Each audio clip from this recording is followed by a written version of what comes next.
So I've installed the light. I've got to just run the wire down now to the positives and the negatives, which are fine. They're just up in the top corner here. And then I found a strip. It's a little bit wider than this, which I'm going to cover in this fabric, and then that's going to sit up there and hold that all in place. I say it's a bit wider than this piece of plastic, and I'll get that covered, and then we can finish off up here with that. I mean, it's not perfect by any means, but it does. So now let me just get a bit here and show you. So I've now got two remote controls. So if I turn the ignition on and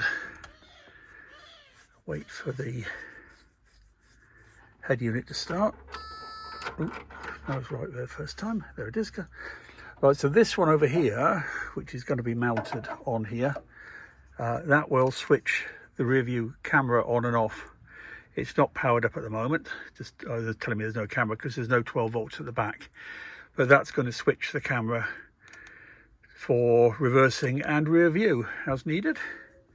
And then the other one, which is down here at the moment, is for the dash cam. So at the moment the dash cam has just come on, as you can see. I've just switched it on, and so that will now allow me to manually control the dash cam, so that if I'm parked up somewhere and I want to leave the dash cam running, I can do so, or if I just want to use it when I'm driving along, I can just switch it on, and then when, telling me it's not got a memory card in at the moment, and then when I don't want it anymore, I can just switch it off, and that just isolates it. So those are the two remote controls. I've also got remote control for the air conditioning unit. Probably won't use that, but it's there if we need it. And that's working perfectly. I'm very, very happy with that. So there's two purchases I've made which I'm actually over the moon with. One of them is the air conditioner, which cost €380 and €60 to have it charged with gas. And then the Humsienk 314 amp hour battery, lithium iron phosphate, you can always remember it as LiFePO4, which cost me €240 in the Black Friday sale. And that is an absolute gem. I'm really, really happy with that. It's got more capacity than we're going to need for a long time. So yeah, two purchases, two additions to a vintage motorhome. And bearing in mind this is 1983, and in fact I found the original plate from the factory the other day, which tells me this is number 58. So it's the 58th motorhome ever made by Rapido. In 1983 they made 100, so we're halfway through. It was registered in June 1983, so yeah, got a bit of history to it. Okay, on with the next job. I'll get this piece up here done to focus, to cover that and hold the edge of this headliner up, and that should be it. There's a few more jobs at the back there just to finish off. Soon be out on the road, hopefully. So see you soon. So that's the light installed now. It's a simple push button. In fact, you can have different settings if you wanted: warm light, bright white, mixed, or just white. Hold it down to switch it off, put it on, and I've got different adjustments on brightness. Damn, that's bright. Yeah, probably. And the nice thing is it remembers the settings. So anyway, inside light done. Okay, so I'm just doing the filler strip to go along the back of the cab there. So I've got this piece of, you can probably just see that there, piece of trim wood. This is the same material that I've used to do the headliner with. So essentially I'm just going to glue that, wrap it, and then that's what's going to give me the covering piece to go at the back. So let me just crack on and get that done and see what it looks like. See you soon. Okay, that's the strip covered and going back up. I'm just putting, I think, four screws in. At the moment, I've got cup washers on them. Now I know the length I need, I'm going to change the screws out to be brass or brass coloured, just so I finish it off nicely. But at the moment, just to hold it up there, I've just got ordinary silver ones. But I'll do it the same way as I've done for there, repeat it down here. But I just need some longer screws.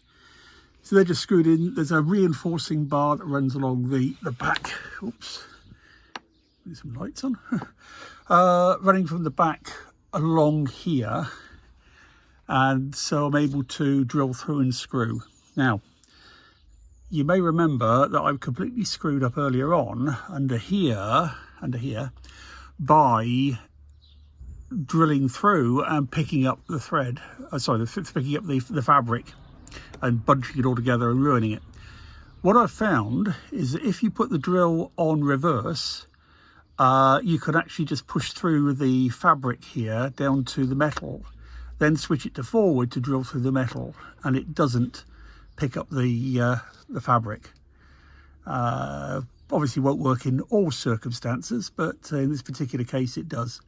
So just a little technique. So I'm just going to measure the distance now from there, the end to the first screw, replicated on this end, and the same for the second one, so that they're all equally spaced.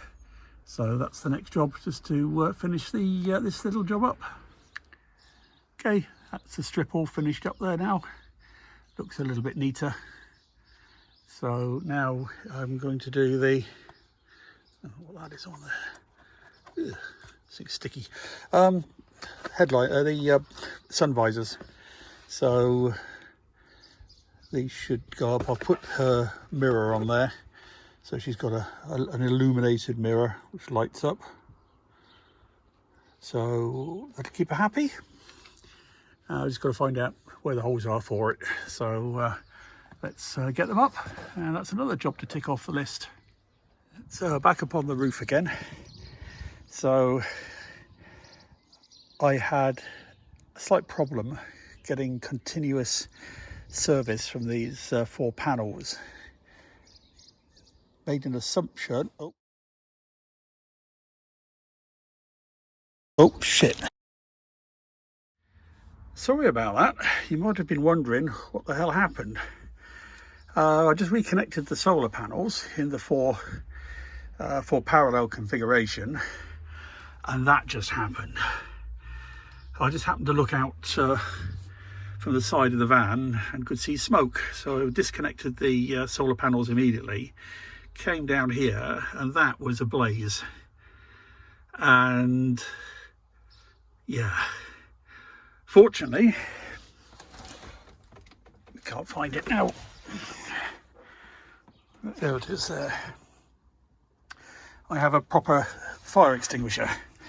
So apart from the fact this is now all full of dust, which I can clean up easily enough, but that is the combined DC-DC and solar charger completely written off. That's an SRNE, and it's been perfectly okay until just then. So I need to investigate the wiring to make sure I haven't reversed anything, but they are MC4 connectors, so they can only go one way, and find out what the hell just happened. But yeah, slight panic there, just to grab the fire extinguisher and put that lot out. Make sure everything's disconnected. First thing I did, of course, was disconnect the battery. You can't stress enough to have battery disconnects. Fortunately, the battery is fine. There's no damage to it apart from it's covered in dust. So I'm going to have to strip all this out now and clean it up, and then look for a replacement. I've got a replacement solar charger, but I don't have a replacement DC-DC charger. However, least of my worries at the moment. let's get this stripped out anyway. Thank goodness it didn't all go up in flames. But yeah, know where your fire extinguisher is and have one of the right ones. Also know where your disconnects are so you can get to them quickly. Okay, back to the drawing board on this one. See you soon. Well, that's all that's left. And I have no idea. I'm just trying to work out what connections were there. I mean, that's the ground. There's your alternator. That's the solar panel. And then this is the, oh, it's the battery connections there. Why on earth would, I don't suppose you could work out where it's going wrong, because the battery is fused. I've just checked the battery itself and it's perfectly okay, 13.3 volts. So that is really weird. I'm just going to go up on the roof now and just check the voltage on those solar panels and see if there's anything weird going on there. But yeah, I'll send a picture of this off to the manufacturer and see if they can suggest what might have happened.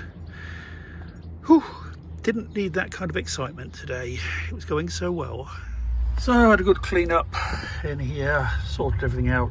There was a couple of cables that needed new ends on it. Needed to get rid of all of the powder from the dry powder fire extinguisher, but that cleaned up quite easily. Anybody who gets the same situation, vacuum it. Don't try wiping it with a damp cloth. So yeah, that's all done. I've reconnected the battery. Now I bought a cheap €12 charge controller from Temu as a backup. Never expecting to actually use it. Plugged it in, connected it up, sitting there now.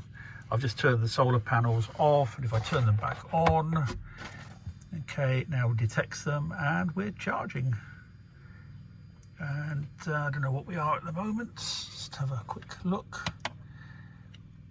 And we are pulling 4 amps basically, and it's late afternoon, so that's about what I would expect.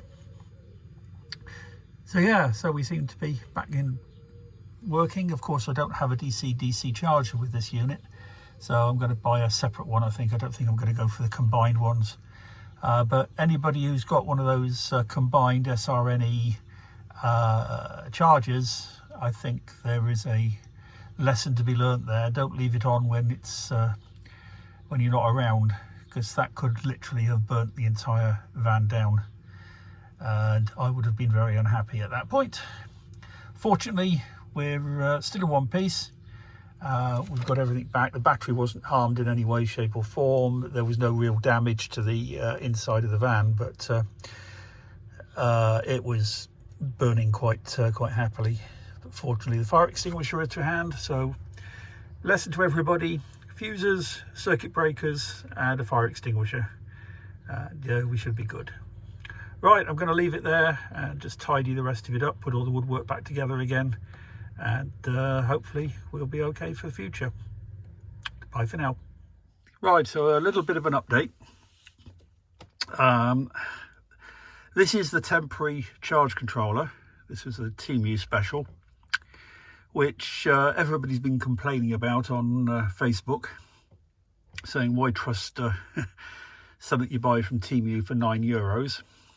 Sorry, £9, 11 euros.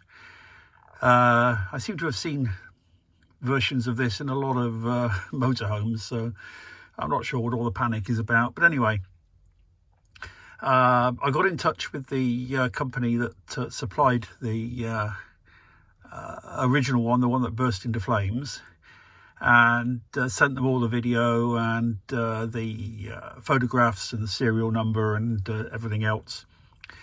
And it comes back that it was a recalled unit, so that I had no idea that there was ever a recall out on it. Obviously there was no way of tracking it, but they came back and said, very sorry, thank goodness nothing worse happened.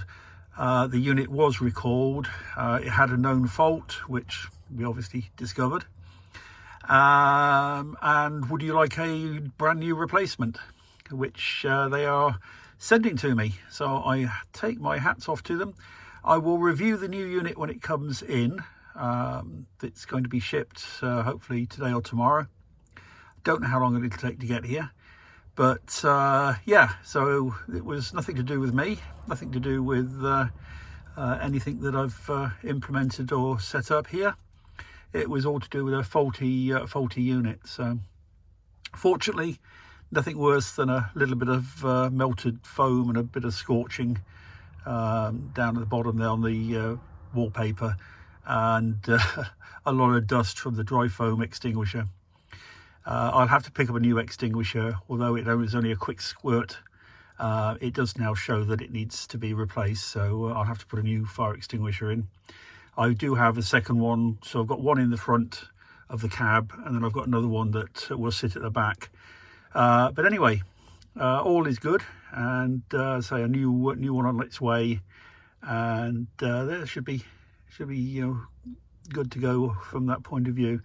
And I think with it being a brand new unit, I'll trust it a bit more, because that's obviously the number one thing. Right, so a few more jobs to finish off today, and I'm just doing a little bit of tidying up and putting stuff away that I'm no longer going to need, to clean it all up a little bit. But anyway, that's the story of the electrics, and I will update you as and when it arrives. So see you shortly.